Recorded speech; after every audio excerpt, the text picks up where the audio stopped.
অসাধারণ ভিউ, মানে এত সময়ের কষ্ট সমস্ত চলে গেছে। তো অর্ডার করতে গেছে আর পেয়ে গেছে চরম খিদে লাগছে দেখতে।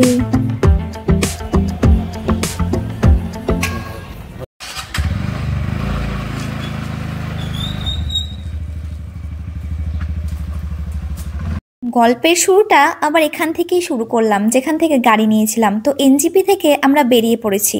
তো আমরা যাব রোহিণী বাইপাস ধরে। আরও 3টি রাস্তা আছে, NH55 আর নিউ নেম যেটার NH110, অথবা পাংখাবাড়ি রোড বা মিরিক রোড দিয়েও তোমরা যেতে পারো। মিরিক রোড দিয়ে আমরা ফিরেছি, তো সেই সমস্ত ভিডিও নিয়ে পরবর্তীতে আসবো। ফুল ভিডিও অবশ্যই দেখো, সমস্ত খুঁটিনাটি তুলে ধরেছি এবং আস্তে আস্তে রাস্তাটা যে কত সুন্দর হচ্ছে পুরোটা না দেখলে কিন্তু বুঝতে পারবে না। আর বলতে বলতেই দু ধার দিয়ে শুরু হয়ে গেছে চা বাগান। মিরিক বাদে আর 3টি রাস্তা দিয়েই কার্শিয়াং হয়ে দার্জিলিং পৌঁছবে এবং রোহিণীটাই হচ্ছে সব থেকে শর্টকাট, 65 থেকে 70 কিমি মতো। প্রথমবার যারা যাচ্ছ তাদের সাজেস্ট করব না অবশ্যই, তবু এটি কিন্তু কমন রাস্তার এবং এখানে ভীষণ চেকিং হয়, তো স্পিড অবশ্যই কম রাখবে। দূর থেকে পাহাড়গুলো উকি দিচ্ছিল। ও সেই যেদিকটা ভাগ হচ্ছে সেই রাস্তা দিয়ে যাবে। রোহিণী হয়ে মিরিক হয়ে কোন দিক দিয়ে যাওয়া থাকে? সোজা যে রাস্তাটি বেরিয়ে গেল সেই দিক দিয়ে গেলেও তোমরা দার্জিলিং যেতে পারবে এবং চলে যাবে টয় ট্রেনের পাশ দিয়ে, অর্থাৎ NH55 দিয়ে। তো আমরা এইখানে এসে ডিসাইড করলাম যে আমরা যাব রোহিণী দিয়ে, অর্থাৎ SIT মোড় ক্রস করার পর শুরু হয়ে যায় সুকনা রিজার্ভ ফরেস্ট। তো এখান থেকে আমাদের যাত্রাপথ শুরু এবং আমি ভাবতেও পারিনি যে আজকের যাত্রাপথ এত সুন্দর হতে চলেছে।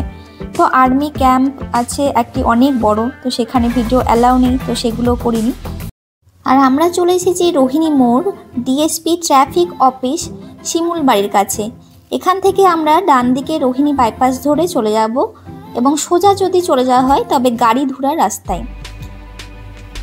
এখন যেটা পার হচ্ছি সেখানে এলিফ্যান্ট ক্রসিং জোন বলা হয়। মাঝে মাঝে নাকি এলিফ্যান্ট দেখা যায়, তো আমি ওকে জিজ্ঞেস করছিলাম যদি হাতি চলে আসে তো কেমন লাগবে। যাই হোক, তো হাতির দেখা আমরা পাইনি, শুধু সুন্দর চা গাছ, চা বাগান আর দূর থেকে দেখা যাচ্ছিল বিস্তৃত পাহাড়। এত সুন্দর লাগছিল, তো এখানে থেমেছিলাম। ভিউ দেখতে দেখতে খাওয়ার কথা মনেই পড়েনি, চরম খিদে পেয়েছে। তো পাহাড়ের কোলে রেস্টুরেন্ট কত সুন্দর। জাস্ট রোহিণী নদী ক্রস করার পরে অনেকগুলো রেস্টুরেন্ট পরপর আছে, তো এত দূর রাস্তা আসার পর তোমরা এখানে ব্রেকফাস্ট সেরে নিতে পারো। অর্ডার করতে গেছে আর পেয়ে গেছে চরম খিদে। এত সুন্দর রেস্টুরেন্ট, আগের বার তো কিচ্ছু খেতে পাইনি কারণ বমি করতে করতে ওআরএস খেতে খেতে অবস্থা খারাপ ছিল। আসছে রুটি সবজি হবে, পুরি হবে। রুটি? হ্যাঁ রুটি সবজি বলবো। পুরি খেতে। তো চলে এসছে গরম গরম রুটি, এখানে দিয়েছে ঘুগনি, আলু ভাজা, কারি পাতা দিয়ে আলু ভাজা। তাই কত উপরে এসেছি।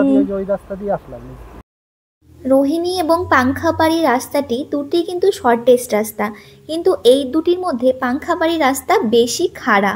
এবং তোমরা যদি NH55 দিয়ে যাও তবে রাস্তার পাশাপাশি দেখতে পাবে টয় ট্রেন, কিন্তু এদিক দিয়ে গেলে যে সৌন্দর্য চা বাগান সেটা কিন্তু ওই দিকে নেই। অর্থাৎ দুটি রাস্তারই আলাদা আলাদা সৌন্দর্য রয়েছে এবং তাদের নিজস্ব ওন বেনিফিট রয়েছে। আমার কিন্তু সৌন্দর্য বলতে সেইখানে আমি বলছিলাম বারবার যে ভয়ঙ্কর সৌন্দর্য।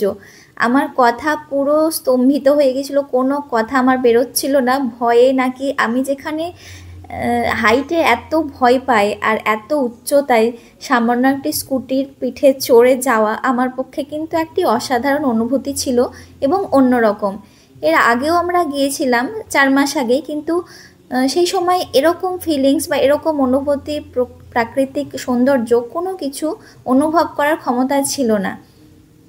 তো এই অনুভূতি একান্তই যারা যাবে তাদেরই হবে।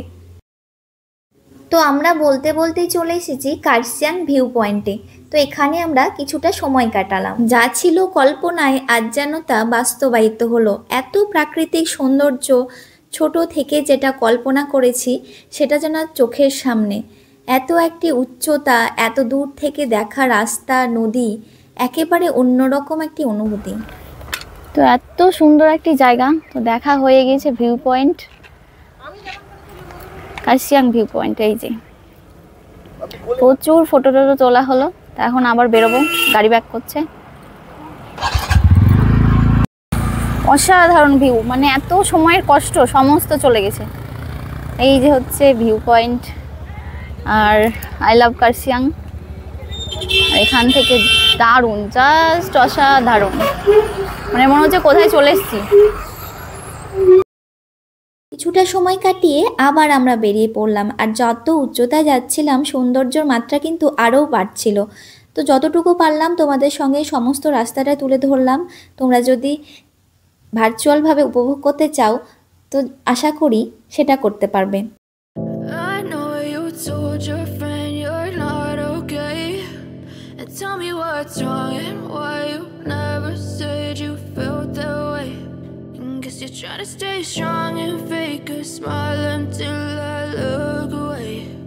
But I've known you too long, it hurts to watch your blue eyes fade to gray as you fade away, as you fade away. Yeah, I'm about to fade away, 'cause every time I wake up I feel like it's Monday. Something's going wrong with all the chemicals up in my brain. All of a sudden I don't look at anything the same way. Got a build up of my thoughts sitting in an ashtray. I'm sorry that I'm so inconvenient, okay. Just let me be me and I'll stay out of your way. I can see the way you look at me, I'm such a disgrace. I never really asked to be brought into this place. আর দূর থেকে দেখা যাচ্ছিল কার্শিয়াং শহর, যেন পাহাড়ের কোলে সাজানো ছোট ছোট খেলনা ঘর। কার্শিয়াং শহর দেখা যাচ্ছে।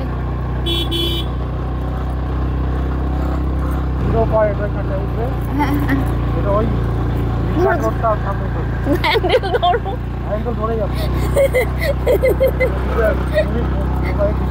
আমি মোবাইল স্ট্যান্ডে আছে, আমি তাকাচ্ছি না কি দিকে, অন করা আছে তাই আমি তো সামনের দিকে তাকাচ্ছি, পরে ফোনে দেখবো আমি।